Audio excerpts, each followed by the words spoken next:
The phone call came on a Tuesday morning, 3 days after what was supposed to be the perfect family weekend. I was sitting in my Toronto apartment, still feeling warm from the memories, when my phone lit up with an unfamiliar Northern Ontario number. "Mr. Mackenzie, this is Dale Peterson. I manage the property maintenance for Muskoka Lakes Cottages, including your place on Cedar Point." I knew Dale, of course. He'd been looking after the cottage since I bought it 15 years ago. Good man, reliable, never called unless something needed attention. "Dale, hello. Is everything all right with the cottage? Did the boys leave a mess?" There was a pause. Not the kind of pause that comes before talking about a broken dock or a leaky roof. This was heavier. "Mr. Mackenzie, I need to show you something. I don't feel right doing this over the phone, but you need to know. Can you come up to the property? Or I can drive down to the city if that's easier." My stomach tightened. "What's wrong? Did something happen?" I found something. Actually, I recorded something from the weekend. I installed those security cameras like you asked last month, remember? For the insurance? Well, they picked up some conversations. I wouldn't have listened, but I was checking the motion sensors and... Mr. Mackenzie, I think you need to hear what your sons said about you when they thought no one was listening. The warmth drained right out of me. Let me back up. I'm Thomas Mackenzie. I'm 64 years old. I worked 37 years as a civil engineer for the city of Toronto. Retired 3 years ago with a decent pension and some savings. My wife Catherine died 6 years ago. Cancer. And it nearly broke me. We had 2 sons together. Robert, he's 41 now, works in finance. James is 38. He's in real estate development. Both married, both with kids, both supposedly successful. After Catherine died, I threw myself into being the best father and grandfather I could be. The grief was crushing, but the family kept me going. I'd always been generous with the boys, maybe too generous, but Catherine and I had worked hard, and we wanted them to have opportunities. After she passed, I found myself saying yes to everything. It felt like honoring her memory, you know? She would have wanted them taken care of. The cottage was my dream, really. Catherine and I had talked about it for years, a place where the whole family could gather, swimming in the summer, skating in the winter, bonfires, fishing with the grandkids. We'd saved for it, planned for it. Then she died 2 months before we were going to make the offer. I bought it anyway. Signed the papers on what would have been our 39th wedding anniversary. $600,000 for a beautiful 4-bedroom cedar cottage right on Lake Muskoka. Private dock, boathouse, the works. I put it in a family trust, made it clear this was for all of us. The Mackenzie family cottage, our legacy. That weekend, the anniversary weekend, was supposed to be special. 40th anniversary of my marriage to Catherine. 4 decades. She'd been gone for 6 of those years, but I wanted to mark it. Wanted the boys and their families there. Wanted to feel connected to something. I paid for everything. Of course. Stocked the fridge with everyone's favorites. Robert's wife Sarah likes that expensive organic wine, so I bought 6 bottles. James's wife, Michelle, is gluten-free, so I made sure everything was labeled. The grandkids wanted a new canoe, so I bought a 17-foot cedar strip canoe, beautiful thing, $2,000. Had it waiting at the dock with a big bow on it. Friday night, everyone arrived. Hugs all around. The grandkids, aged 6 to 13, 4 of them total, were so excited. We had a big dinner. I'd catered it from that place in Huntsville, another $800, but worth it to see everyone together. Robert gave a toast. To Dad, who makes all this possible. To Mom's memory. To family. Everyone raised their glasses. I had tears in my eyes. This was what Catherine would have wanted. Saturday was perfect. Swimming, the new canoe got christened. I taught my grandson how to cast a fishing line properly. We had a barbecue lunch. The weather was gorgeous, mid-July, not too hot. In the evening, we gathered around the fire pit. I'd brought up some old photo albums, pictures of Catherine, of the boys when they were little. We told stories, laughed. I felt closer to my sons than I had in years. Sunday morning, they all left. More hugs. Thanks, Dad. This was amazing. We love you. See you soon. I stayed one extra day to close up the cottage properly. Dale was supposed to come by Tuesday to check on some things, which is why the security cameras were active. I'd had them installed last month after there'd been some break-ins in the area. Just basic cameras, motion activated, covering the entrances and the main living areas. I'd honestly forgotten about them. Now, Tuesday morning, Dale was telling me they'd caught something. I can be there in 2 hours, I told him. I drove north in a daze. The fall colors were just starting. The highways through Muskoka gorgeous as always, but I barely noticed. My mind was racing. What could they have said? Maybe they were planning some kind of surprise for me? Maybe they were talking about concerns, things I should know about? I tried to stay positive. These were my boys, Robert and James. I'd raised them, changed their diapers, coached their hockey teams, helped with homework, paid for their educations. Robert went to Queen's University, James to Western. I'd covered tuition, residence, everything. Roughly $200,000 between the two of them, but I never kept score. They were my sons. Dale was waiting for me at the cottage. He's about my age, weathered face, honest eyes. He looked uncomfortable. Mr. Mackenzie, I'm real sorry about this. I debated whether to tell you, but if it was me, I'd want to know. We went inside. He had his laptop set up on the kitchen table, the same table where we'd all had breakfast Sunday morning, where Robert's youngest had spilled orange juice, and I'd laughed it off, cleaned it up. This is from Saturday night, Dale said. Around 11:30. You'd gone to bed, remember? You mentioned you were tired. I remembered. I'd said good night around 11. The boys and their wives were still up, said they were going to enjoy the fire a bit longer, have another drink. I'd been pleased. Let them have their time together. Dale clicked play. The camera covered the main living area and part of the deck. I could see Robert, James, Sarah, and Michelle sitting in the Muskoka chairs around the fire pit. They had drinks. They were laughing. Dale had the audio enhanced. You could hear everything clearly. Finally asleep? That was Sarah's voice. Yeah, the old man's out, probably exhausted from trying so hard. Robert, my oldest son. They laughed. My chest tightened. Honestly, this weekend has been brutal, Michelle said. The forced nostalgia, the endless stories about their perfect marriage. I thought I was going to scream during the photo album thing. At least the cottage is nice, James said. Once it's ours, we can actually enjoy it without all the Catherine worship. Once it's ours? How much longer do you think we have to keep this up? Sarah asked. Keep what up? James? The devoted son act. The thanks, Dad. And we love you, Dad. And pretending to care about his stories. Robert laughed. It was a sound I'd heard my whole life. My son's laugh, but I'd never heard it sound like this. Cold. Sarah's got a point. I'm 41 years old. I'm tired of managing the old man's feelings. He's so needy since Catherine died, Michelle added. Always wanting us to visit. Always asking about the grandkids. Like we don't have our own lives. Well, we need to keep it up a bit longer, James said. His tone changed. Businesslike. Robert and I have been looking at the trust documents. If we play this right, we can contest the structure. The cottage is worth at least $800,000 now, maybe more. Plus he's got the pension, the investments. We figure roughly $1.2 million total assets. You've done the math? Michelle sounded impressed. Of course we've done the math, Robert said. Look, Dad's 64. Could live another 25 years. That's a long time to wait for an inheritance. But if we can demonstrate that he's not mentally competent to manage the trust, we can petition to have control transferred. My hands were shaking. Dale reached over and paused the video. There's more, he said quietly. Do you want to keep watching? I nodded. I couldn't speak. He pressed play. Is he actually incompetent, though? Sarah asked. Doesn't matter, James said.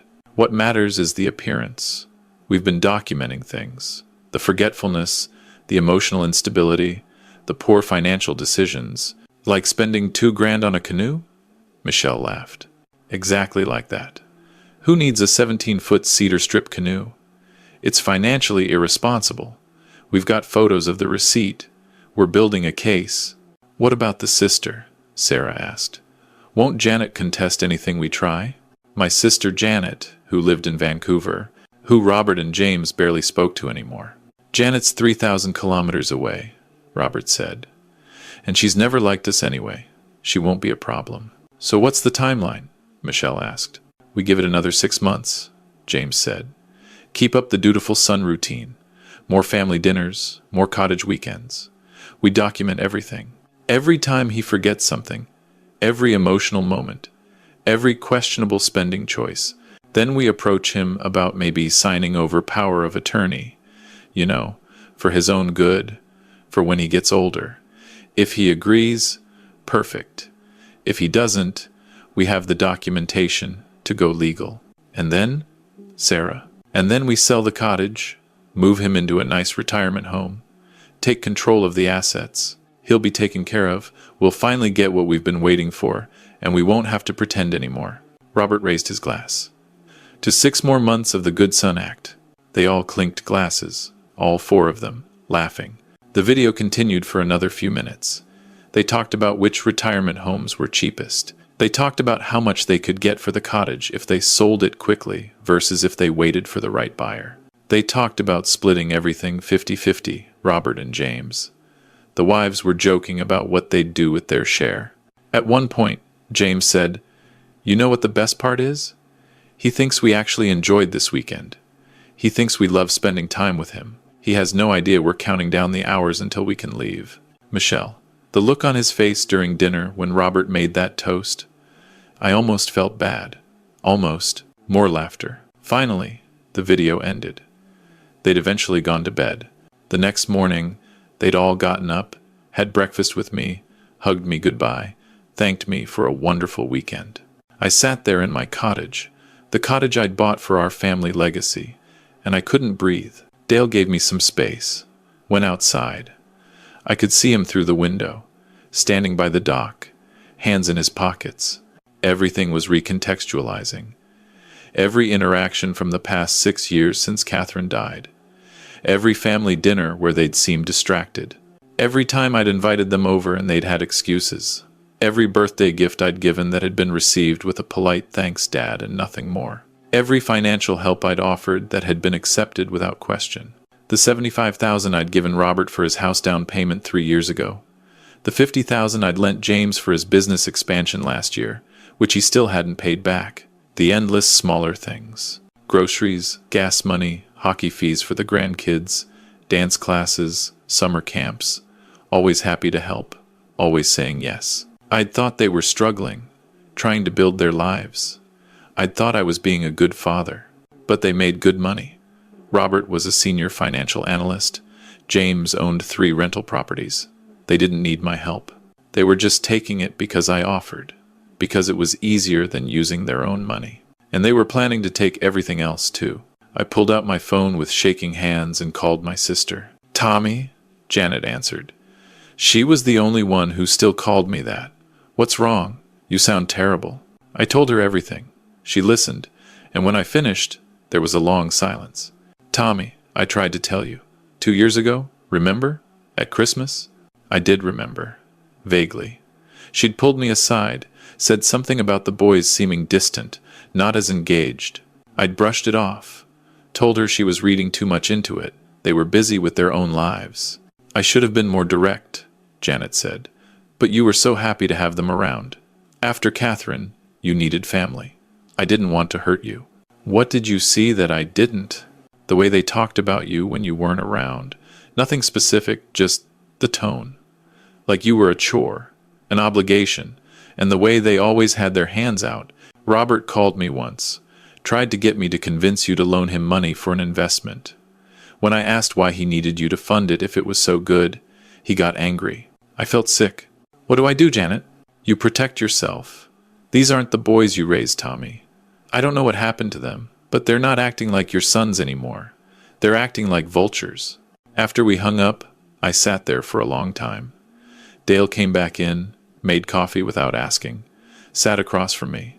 "You've got a decision to make, Mr. Mackenzie," he said. "But before you make it, you should know something else. I checked all the camera footage from the weekend. Saturday afternoon, while you were napping, James went into your bedroom. He took pictures of documents on your nightstand, your investment statements, your pension papers. I've got it on video. Can you send me everything? Already done. It's in your email. I drove back to Toronto that afternoon. But I didn't go home. I went straight to my lawyer's office. Henry Chen had been my lawyer for 20 years. Did our wills, handled the cottage purchase, managed the family trust. Good man, sharp mind.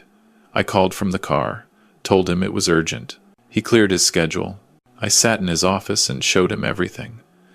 The videos, the photos of James going through my documents. Henry watched it all, his expression getting grimmer. "Thomas, this is attempted financial elder abuse," he said. "What they're planning, the documentation they're building, the power of attorney scheme, this is textbook.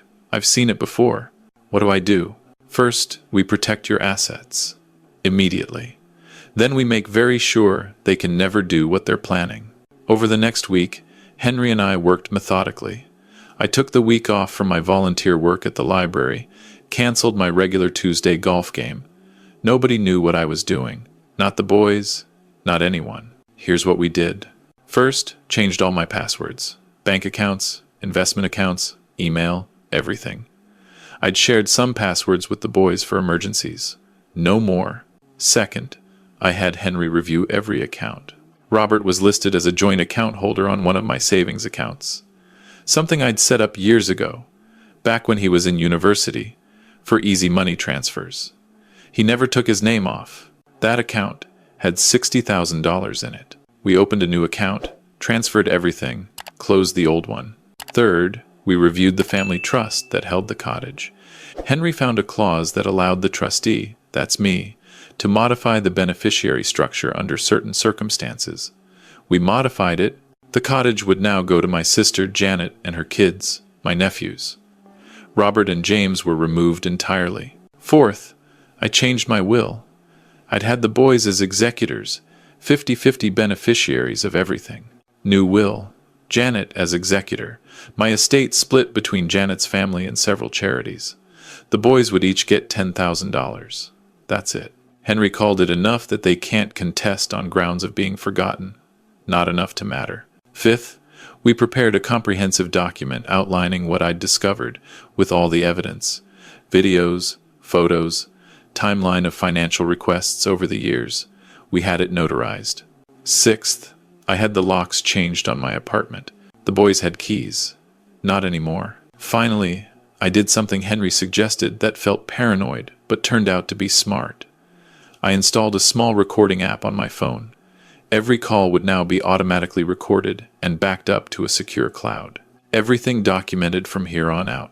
All of this took 6 days. On day 7, I called Robert and James, separately.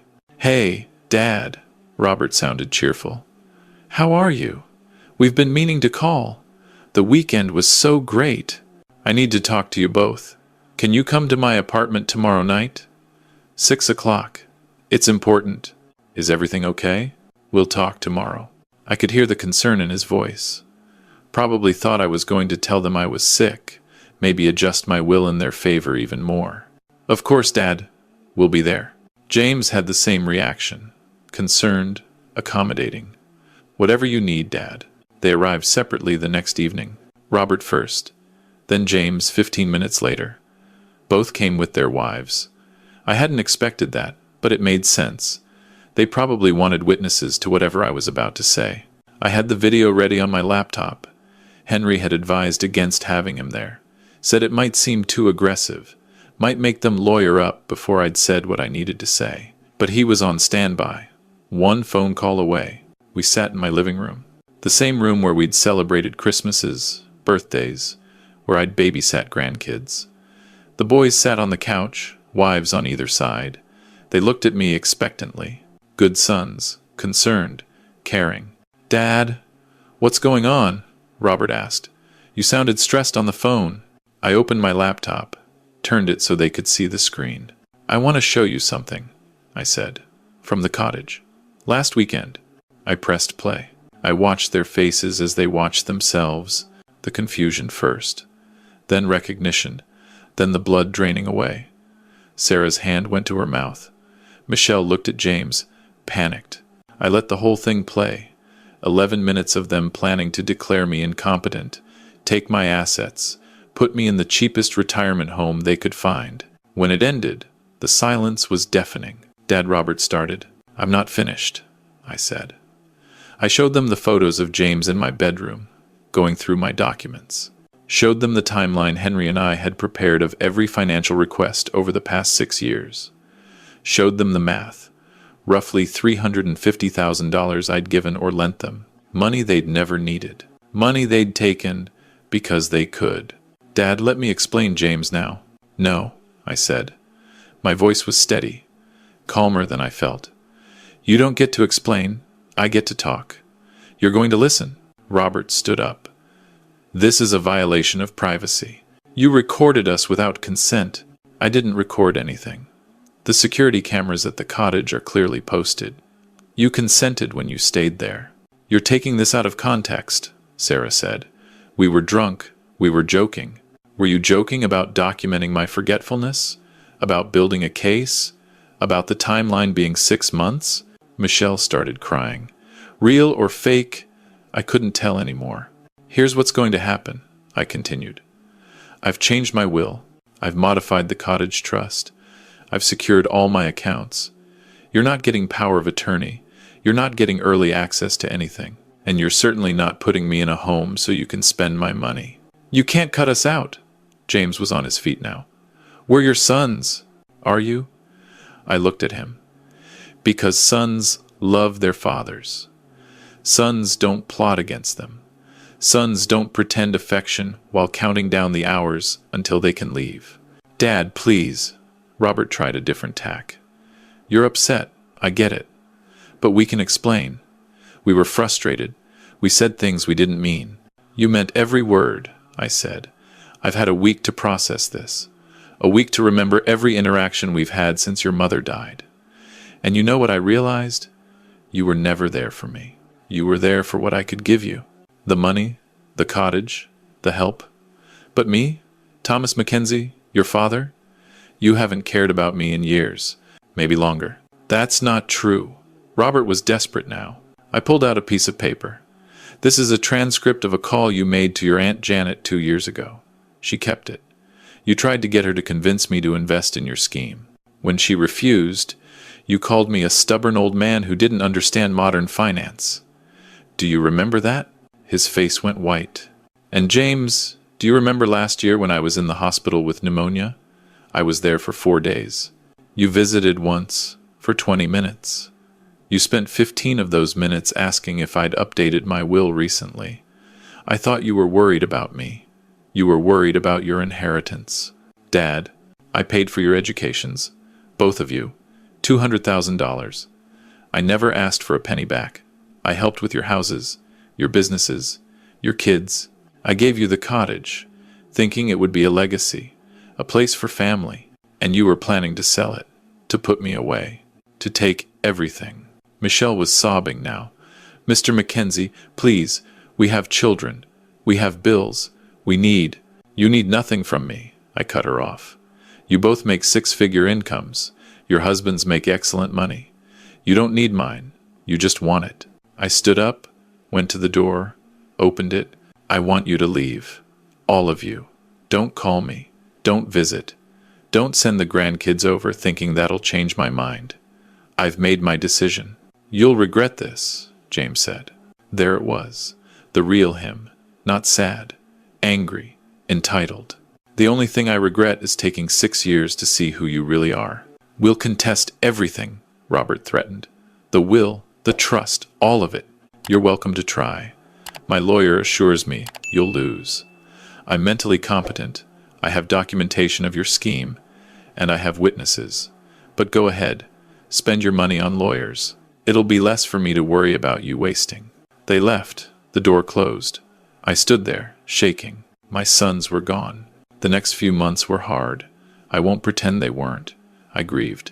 Not for them, exactly, but for who I thought they were. For the relationship I thought we had. For the family Catherine and I had tried to build. Robert tried calling 17 times in the first month. I didn't answer. He sent emails, long ones, explaining, justifying, apologizing. I read the first few, then stopped. It was all manipulation. We were drunk. We didn't mean it. We're family. Think of the grandkids. James's approach was different. Angry. Threatening. You're making a huge mistake. You'll die alone. We'll contest everything and win. His emails got nastier. I forwarded them all to Henry, who added them to our file. Sarah and Michelle both reached out separately. Different tactics. Sarah went for sympathy, Michelle for guilt. Neither worked. The extended family found out, of course. My brother in Calgary called. Some cousins. Everyone had opinions. Most were shocked. A few took the boys' side, told me I was being too harsh. Families fight and forgive. Janet flew out from Vancouver. Spent a week with me. She didn't say I told you so, even though she could have. She just sat with me. Helped me sort through old photos. We boxed up pictures of the boys. I wasn't ready to throw them away, but I didn't want to see them every day either. You did the right thing, she told me on our last night. It hurts now, but you protected yourself. That takes courage. I feel like I failed as a father. Tommy, you didn't fail. You gave them everything. Love, support, opportunity. What they chose to do with that is on them. You can't love someone into being a good person. They have to choose it. I started seeing a therapist, Dr. Patterson, recommended by my family doctor. I told her everything. She helped me understand that grief is grief, even when you're grieving people who are still alive, grieving the relationship you thought you had. Slowly, I rebuilt my life. Different this time. I volunteered more at the library, started a weekly program helping new Canadians with literacy, met people who were genuinely grateful, who appreciated help without expecting it. I joined a hiking group, bunch of people my age, exploring Ontario trails, made some good friends, real friends, people who liked spending time with me, not my wallet. I started dating, felt strange at first, disloyal to Catherine's memory, but my therapist reminded me that Catherine would want me to be happy. I met Helen at a library fundraiser. She's 62, a retired teacher, widow like me. We take things slow. No rush, no pressure, just companionship. The cottage I thought about selling. Too many bad memories. But Janet convinced me to keep it. Don't let them take this from you, too. It was your and Catherine's dream. So I started going up alone. Then with Janet when she'd visit. Then with my hiking group. I made new memories. Better ones.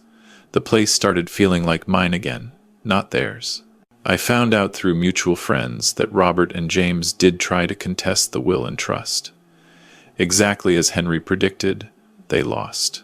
The judge apparently told them that a competent adult has every right to distribute their assets as they see fit, and that the video evidence of their scheme was troubling and spoke to character. They had to pay their own legal fees. I hope it was expensive. A year after the cottage incident, I got a letter from Robert. Not an email, a physical letter, handwritten. In it, he apologized. Truly apologized, it seemed. Took responsibility. Said he'd been in therapy. Realized how entitled and manipulative he'd become. Said he didn't expect forgiveness. Just wanted me to know he understood what he'd done. I read it 3 times. Dr. Patterson and I discussed it. What do you want to do? She asked. I don't know. Part of me wants to believe him. He's my son. And part of you? Part of me remembers that he's good at saying what people want to hear. I heard him do it on that video. Thanks, Dad. We love you, Dad. All lies. I haven't responded to the letter. It's in a drawer. Maybe someday I will. Maybe I won't. James never apologized.